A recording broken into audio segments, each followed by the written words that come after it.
welcome back to the show. Before the break, I was having a conversation with Mr. Caleb Karuga about agribusiness. And right now, we want to tackle failures. Because I know a lot of people right now are rushing into agribusiness, quote unquote. You've been seeing on the Eastern Bypass.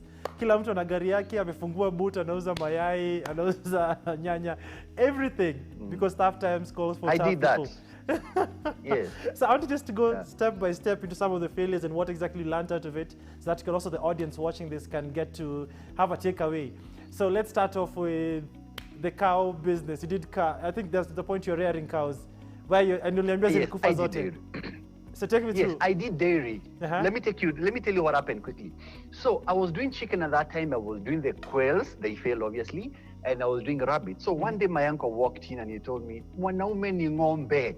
Mbona unafuga small things like small birds? Weka ng'ombe." And since I had a few coins from the quail business, I said, you made some coins from quails? Yes, I made. At least I made some good coins. Not a lot, but I made some good coins. You happen to be good at the pyramid scheme. I made money for like about a month and a half, then it failed. All right. So with the coins I had, I did the structure and I bought a cow. And I hadn't thought through because he was telling me there's fodder all over. I mean, you can't lack fodder. Until we hit December, January, and February, I think, of 2016. And those were tough months because we couldn't even get fodder. So in our quest to look for fodder, my employees, I think, mistakenly fed it on a very poisonous weed, and they died. 2 of them died. And I sold off the other one because I said, you know what, I do not have the passion for dairy. I'm a farmer, yes. Cows are like, I don't use the word slave queen, but I used it. I'm not going to get into dairy farming. It didn't work out. Why? What are some of the quick lessons you got from the dairy farming business? Always have your own fodder. Before you buy a cow, please plant your own fodder. At least 3 to 4 acres of your own fodder.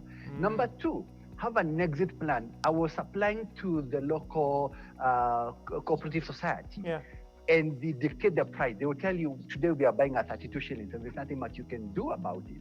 So have an exit plan. Am I going to deliver to the local collection center, or am I going to supply to people's homes? Am I going to have my own milk ATM? Am I going to make yogurt? Am I going to make butter? So you need to think of that fast. But feeding is the most important thing, not even the cow. Think of your own fodder. Grow your own fodder fast. All right, All right. So next, catfish. You had mentioned to me you're doing it at what point, and you're still doing it right now. Catfish. Why catfish? And take me through the first failure. Catfish. I can explain. So someone told us that we will be exporting catfish to the Congo. Wow. Like really for Congo, and I bought it. Because they told us per 1 pond you'll be making 220,000 shillings every 6 months, 7 months. So we got the catfish, we got the greenhouse to make sure that the catfish are maturing faster, and we got the feed. But long story short, the catfish grew this long. This long. We had been this long, but they grew this long. Why? Of course, the person was selling fake feeds to us. We didn't even know that. So the person who sold the idea was selling fake feeds? Yes, so the lesson is this person was in the business of setting up ponds and selling the fingerlings and the feeds to you. Market-wise, when they are ready, if they ever get ready, the person is not going to pick your phone call. So this is the lesson I learned. Please do not avoid being anyone's outgrower. So you are left with chicken, you are left with eggs, and no one is buying them because you are told, soko ni sisi tutanunua, usijali, soko ni yetu. So be afraid, very, very afraid. Yeah, that's a rookie mistake, and I hope no one is going to make that mistake again. Awesome. Pig farming. Rabbit farming. Oh, we go to rabbit. Rabbit.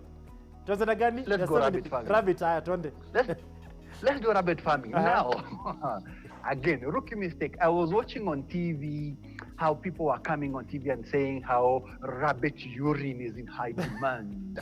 A liter is going for 1,000 urine. They're even telling us, don't even keep them for meat, just urine. There's a lot of demand for rabbit urine. What was the urine to be used for? I'm coming there. So now, these people were telling us, Yeah. there's a way I want you to do the structure. It has to be slanting like this so that the rabbit urine is collected. We had pipes and what do you call them, gutters. So we were told farmers are looking for rabbit urine for as a foliar feed. They are going to use it as a foliar feed on their crops. Uh-huh.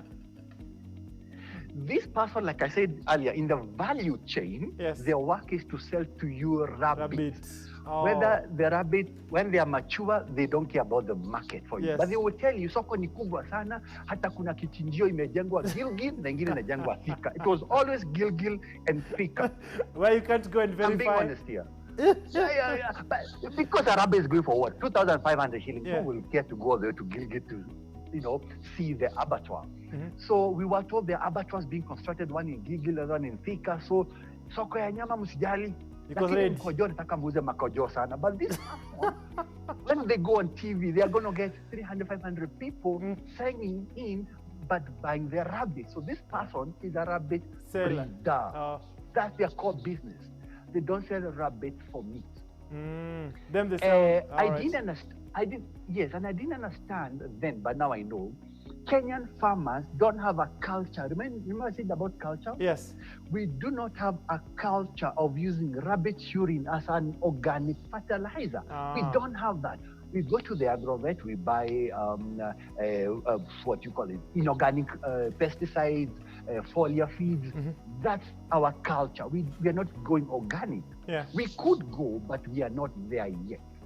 So this person is hyping the importance of rabbit urine. Because it's breeding rabbits. Ati sungura akakuli sana, kanakula tu kidogo sana, shilingi 6 tu padi. Tumeenda sungura mjanja. They have all sungura wajanja sana hao. So all right.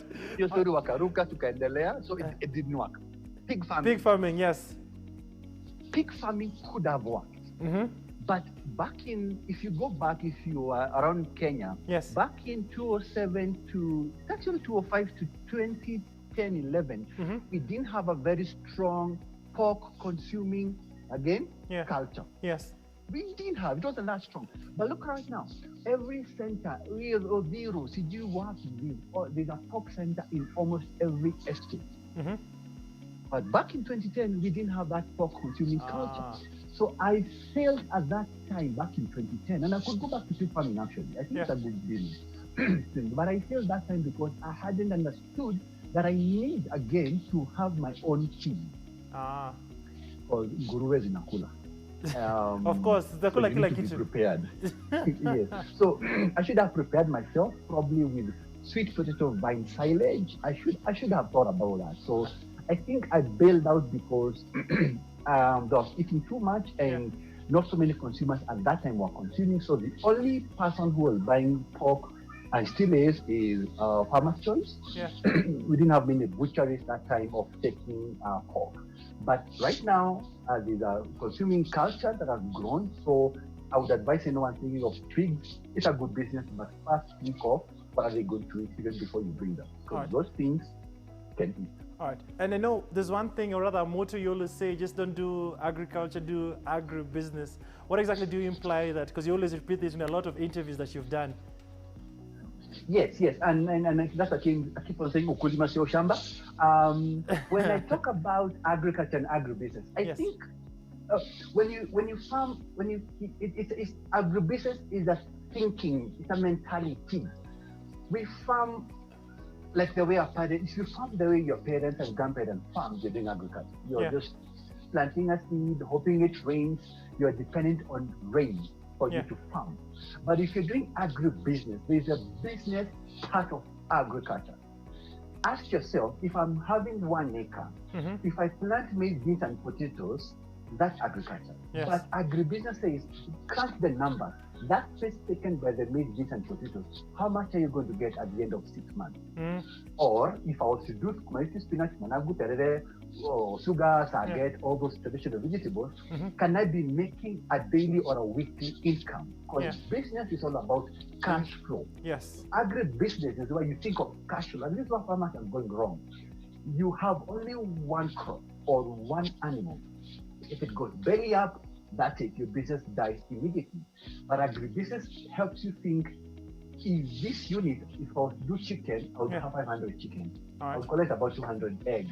I would make a profit of, say, 10 bob per egg. That's about 2,000 shillings. Yeah. If I have 20 goats here, right. and each is producing a liter, I would have 4,000 shillings per day. Yeah. So you're able to crunch the numbers in agribusiness, and Awesome. we must change the way we think. All right. I know, Caleb, for us, we can go on and on. There's so much to learn about agribusiness. I'll have you again on the show. I've quite enjoyed the conversation and hope as the audience have learned a thing or two. You can chip into this particular conversation through our social media at KTN Home, at Ian Dennis Network across all platforms. My name is Ian Dennis, and this has been The Business Coach, where we help entrepreneurs better their businesses.